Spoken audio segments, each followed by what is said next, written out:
Hello everyone. आज हम पढ़ेंगे चाय। चाय एक विश्वव्यापी लोकप्रिय पेय पदार्थ है। ये तो आप सभी भी जानते हो, आप सबके घर पे भी शाम को सुबह चाय बनती है। तो ये काफ़ी लोकप्रिय पेय पदार्थ है और पूरे विश्व में है। ऐसा ही नहीं कि भारत में, ये पूरे विश्व में एक लोकप्रिय पेय पदार्थ है। यह एक सदाबहार झाड़ीनुमा उष्णकटिबंधीय पौधा है जो थिया सिनेसिस नामक पौधे का वंशधर है। और देखो, जो चाय होता है उसमें स्फूर्तिदायक थीन नामक तत्व पाया जाता है। आपने भी ये महसूस किया होगा कि काफ़ी बार जब हमारा शरीर ऐसे थका थका महसूस करता है तो हम क्या करते हैं, हम कहते हैं कि नहीं चाय पी लेते हैं, चाय पीने से सही हो जाता है। तो चाय में जो थीन नामक तत्व पाया जाता है, थीन नामक का, वो स्फूर्तिदायक है, यानी कि वो एकदम से आपके बॉडी में स्फूर्ति लाता है। चाय के मूल स्थान चीन के उच्च प्रदेश तथा भारत में असम है। यानी कि अगर हम मूल स्थान माने चाय का, तो चीन के जो उच्च प्रदेश है या भारत का असम प्रदेश है। यह 2700 वर्ष पूर्व चीन में उगाया जाता था।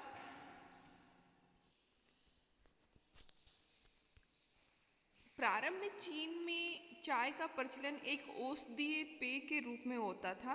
यानी कि चीन में 2700 वर्ष पूर्व भी चाय उगाई जाती थी और वहाँ पर चाय का केवल औषधीय रूप में प्रयोग किया जाता था। सुदूर पूर्व से चाय का प्रचार यूरोप तथा विश्व के अन्य भागों में हुआ। और देखो, प्रारंभ में ये जो धनवान व्यक्ति थे उनके विलासिता की वस्तु थी, लेकिन अब ये सभी के लिए आवश्यक बन गई है। ये अंतर्राष्ट्रीय व्यापार की एक प्रमुख वस्तु भी है।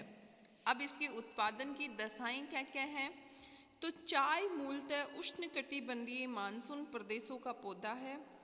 यह मानसूनी प्रदेशों के पर्वतीय तथा आर्द्र भागों में उगता है। वैसे ये उष्णकटिबंध तथा उपोष्ण कटिबंध में विभिन्न प्रकार की जलवायु दशाओं में उगता है। चाय का पौधा दक्षिणी फ्रांस तक उगता हुआ पाया गया। यानी कि चाय क्या है कि वैसे तो उष्णकटिबंधीय मानसूनी पौधा है और मानसूनी प्रदेशों में से पर्वतीय या आर्द्र भागों में उगाया जाता है, लेकिन इसको विभिन्न जलवायु दशाओं में भी उगता हुआ पाया गया है। तो इसकी देखो, अब चाय एक कृषि पदार्थ होने के साथ भी एक औद्योगिक उत्पाद भी है। तो चाय के लिए सबसे पहले तो गर्म जलवायु उपयुक्त है, जिसमें वर्धन काल में 27 डिग्री सेल्सियस तापमान बना रहे। और चाय के लिए जो औसत वार्षिक वर्षा है वो 200 सेंटीमीटर तक होनी चाहिए और वर्षा बार बार बौछारों के रूप में प्राप्त हो। घना कोहरा और प्रातःकालीन ओस इसकी पत्तियों के विकास के लिए उपयोगी है। यानी कि जब बहुत अधिक कोहरा हो और सुबह सुबह ओस गिरे, जैसे सर्दियों में काफ़ी बार ओस गिरती है ना सुबह सुबह, इस तरह से अगर ओस गिरे सुबह और घना कोहरा रहे तो वो इसकी पत्तियों के लिए सबसे उपयोगी है। लंबे समय तक शुष्क मौसम इसकी फसल के लिए हानिकारक होता है। और जैसे अगर काफ़ी लंबे टाइम तक बारिश ना हो तो वो इसके लिए काफ़ी नुकसानदायक है। पाला तथा ओलावृष्टि इसकी फसल के लिए घातक है। तो ये तो डेफिनेटली सभी फसलों के लिए घातक होते हैं, पाला और जो ओलावृष्टि है वो। इसके लिए जीवांश तथा लोह युक्त उर्वरक मिट्टियाँ चाय के लिए सर्वोत्तम होती है। भूमि मंद ढाल युक्त लहरदार होनी चाहिए। देखो, अब मंद ढाल युक्त लहरदार का मतलब है कि इसकी जड़ों में पानी नहीं रुकना चाहिए। और यही कारण है कि चाय की खेती पहाड़ी ढालों पर की जाती है। चाय की फसल भूमि से उर्वरक तत्व खींच लेती है। इसके लिए निरंतर जो उर्वरकों तथा हरी खाद की आवश्यकता होती है। यानी कि चाय जहाँ पर उगाई जाती है वो मिट्टी से पोषक तत्वों को खत्म कर देती है या खींच लेती है। तो इसके लिए निरंतर उर्वरकों या हरी खाद का प्रयोग करते रहना चाहिए। चाय के लिए सस्ता तथा प्रचुर श्रम आवश्यक होता है। पत्तियां चुनने, पौधों को छांटने में बहुत दक्षता की आवश्यकता होती है। अब देखो इसमें तो पूरा काम श्रम का ही होता है कि पत्तियों को इकट्ठा करना, फिर उनको छांटना कि कौन सी पत्तियां अच्छी है।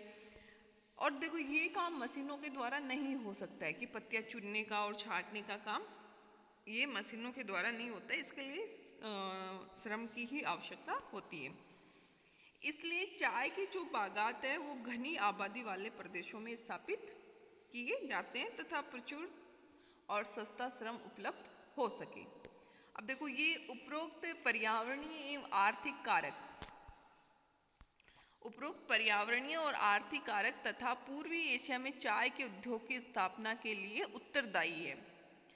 और चाय की अब किस्में पढ़ते तो चाय की दो किस्में हैं, एक तो चीनी चाय और एक भारतीय चाय।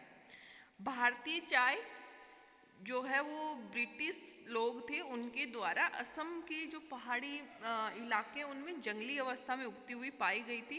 बाद में जो ब्रिटिश लोग थे उन्होंने इसके बागात बना दिए या बागान बना दिए बड़े बड़े। और जो भारतीय चाय है वो भारत, श्रीलंका, इंडोनेशिया एवं अन्य देश भारतीय चाय उगाते हैं जिनकी झाड़ी अधिक ऊंची है और पत्तियां भी जो चीनी चाय है उसकी अपेक्षा बड़ी होती है। चीनी चाय वो उगाई जाती है चीन और जापान में।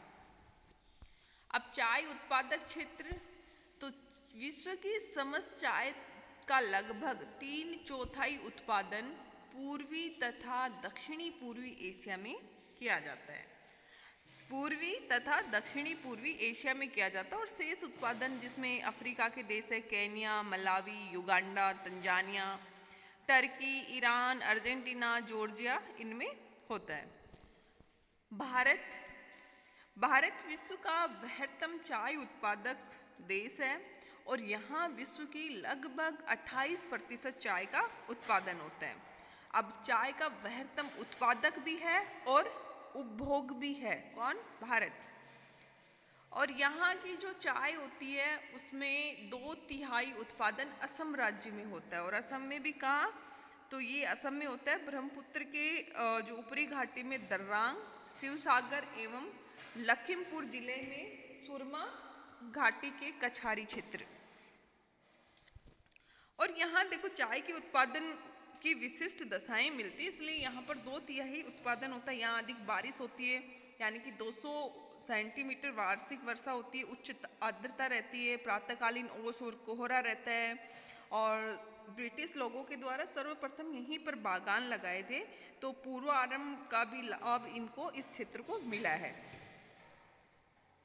पश्चिमी बंगाल में दार्जिलिंग एवं जलपाईगुड़ी के पर्वतीय क्षेत्र में चाय के बागान स्थित है। और देखो जो दार्जिलिंग की चाय है वो काफ़ी अच्छी बताई जाती है, वो टेस्ट में काफ़ी अच्छी है। दक्षिणी भारत में नीलगिरी, अन्नामलाई तथा इलायची की पहाड़ी में चाय का उत्पादन होता है। इसके अंतर्गत तमिलनाडु, केरल और कर्नाटक राज्य आते हैं। झारखंड में रांची तथा हजारीबाग, हिमाचल प्रदेश में कांगड़ा, कुल्लू तथा मंडी जिलों में चाय का उत्पादन होता है। भारत में जो चाय बनाई जाती है या जो चाय का उत्पादन होता है वो काले रंग की चाय होती है। और काले रंग की चाय में क्या किया जाता है? पत्तियों को चुनने के बाद या छांटने के बाद उनको फैला दिया जाता है, फिर उन पे पानी छिड़का जाता है, ऐसे करके उनका किण्वन किया जाता है, यानी कि फर्मेंटेशन पत्तियों का किया जाता है और फिर वो चाय बनाते हैं। तो असम की चाय में टैनिन की उच्च मात्रा के कारण इसका स्वाद काफ़ी तीखा होता है, जो कि जो पश्चिमी देश हैं उनको काफ़ी पसंद है।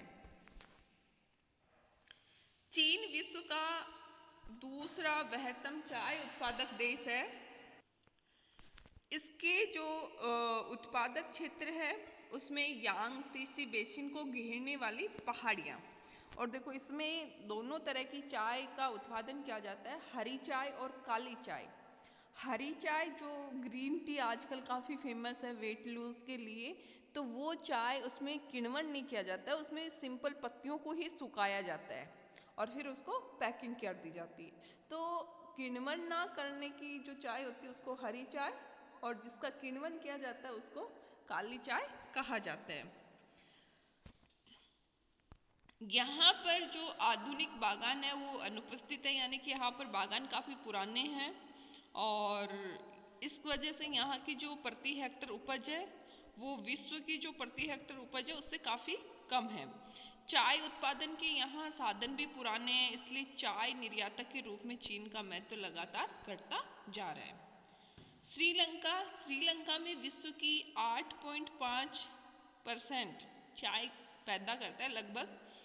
यहाँ पर जो प्रति हेक्टर इसकी उपज है वो काफ़ी अधिक है, 1440 किलोग्राम, और ये चीन और इंडोनेशिया से तो अधिक है। और यहाँ पर जो चाय उगाई जाती है वो केंडी बेसिन तथा उसके निकटवर्ती उच्च प्रदेशों में चाय उगाई जाती है।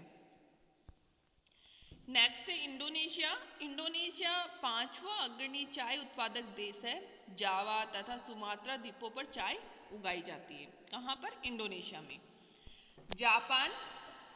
जापान में जो चाय है वो चीन तथा श्रीलंका से अधिक प्रति हेक्टेयर उपज है। दक्षिणी होन्सू के पश्चिमी तट पर शिकागो क्यूशू में चाय का उत्पादन अधिक होता है और यहाँ चाय का अधिकांश उत्पादन पर्वतों की तलहटी एवं उच्च चबूतरों पे होता है, जहाँ अन्य फसलों से इसको प्रतिस्पर्धा नहीं करनी पड़ती है। उजी तथा शिजुओका जिले चाय की खेती के लिए विख्यात है और यहाँ पर भी देखो मृदु शीतकाल, प्रचुर ग्रीष्मकालीन वर्षा, वर्ष में 3 से 4 बार पत्तियां चुनना जापान के चाय उत्पादन की सफलता के प्रमुख कारक है। और जो जापानी हरी चाय का निर्यात है वो सिमुज जो पोर्ट है या पतन है उससे किया जाता है। बांग्लादेश में सिलहट जिला चाय के उत्पादन में अग्रणीय है। टर्की में काला सागर तट के सारे जो पर्वत ढालों पर, जिसमें काकेसस पर्वत आते हैं, उनके ढालों पे किया जाता है।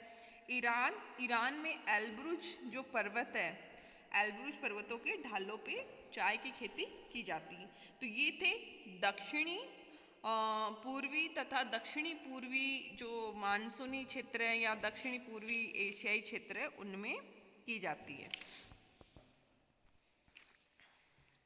अब आता है अफ्रीका में केनिया, मालावी, युगांडा, मोजाम्बिक तथा तंजानिया चाय के प्रमुख उत्पादक देश है और कुछ चाय कैमरून तथा कांगो में भी उगाई जाती है। इस तरह से चाय के कुछ प्रमुख उत्पादक क्षेत्र हैं, जिसमें प्रमुख तो पूर्वी तथा दक्षिणी पूर्वी एशियाई क्षेत्र हैं, फिर अफ्रीका के कुछ देश हैं। लेकिन भारत, चीन, श्रीलंका, केन्या, इंडोनेशिया, जापान तथा वियतनाम, टर्की ये अग्रणी चाय उत्पादक देश हैं।